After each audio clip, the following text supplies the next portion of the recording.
Hello everyone. In this episode, I will talking about moss pole for monstera or philodendron. And this one I got in my hand is monstera asodii variegata. That's the most expensive plants. I think every one of you know this plant need to be take care and very gentle with this plant, so it's kind of like expensive. Okay, today I would like to show you guys how to make moss pole. All the thing I use super easy and really simple.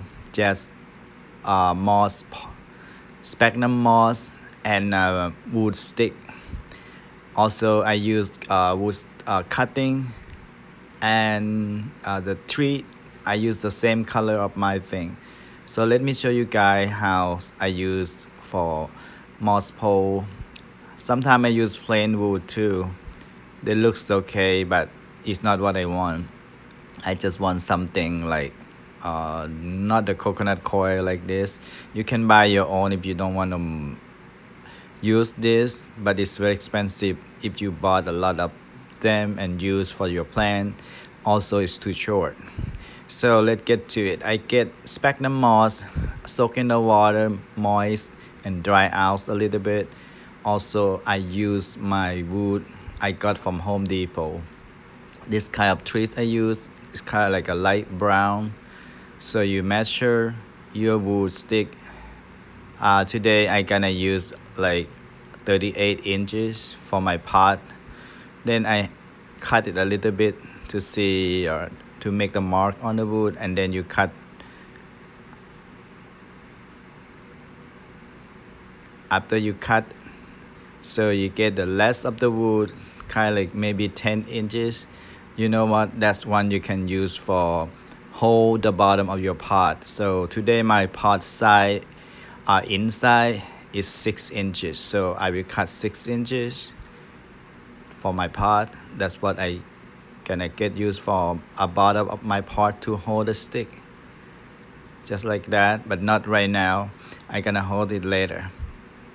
So right now we're gonna go for tie up the sphagnum moss with the tree. I use like light brown tree, so you're not gonna see any trees on this sphagnum moss, so because it's kind of similar color.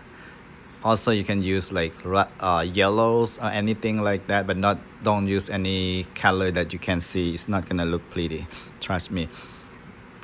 So you hold up the sphagnum moss and roll around with the tree,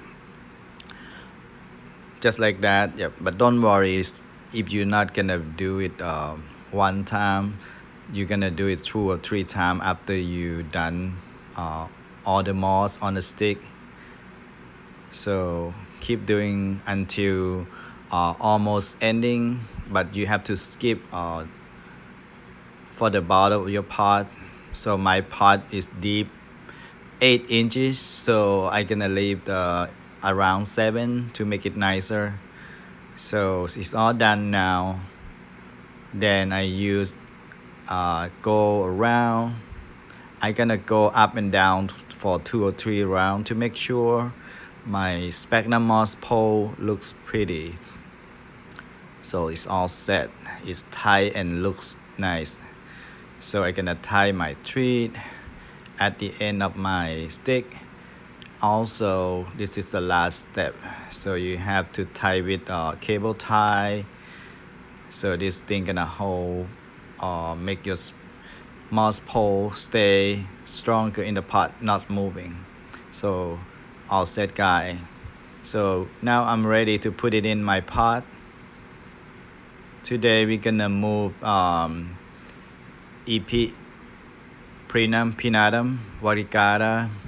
So the moss pole I used to make before kind of like very skinny and not strong enough.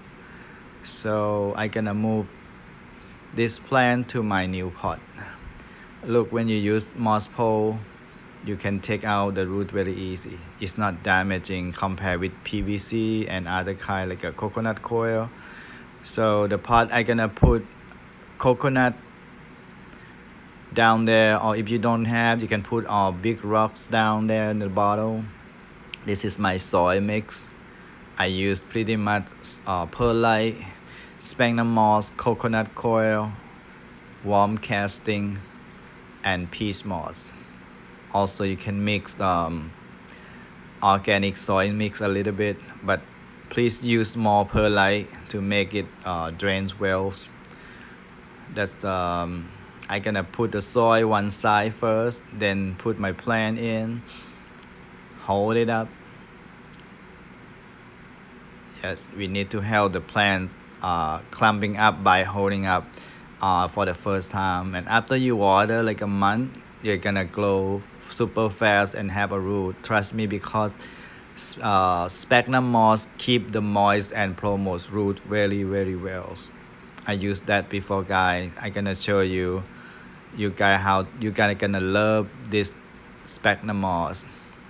Alright, I hope you guys can do it at home and save a lot of money, and you got your own sphagnum moss pole. Look pretty good, right? Because the colors look beautiful. Thanks for watching, guys, and please subscribe my channels and give me a thumb up if you like my videos, and see you in next video. Thank you. Bye.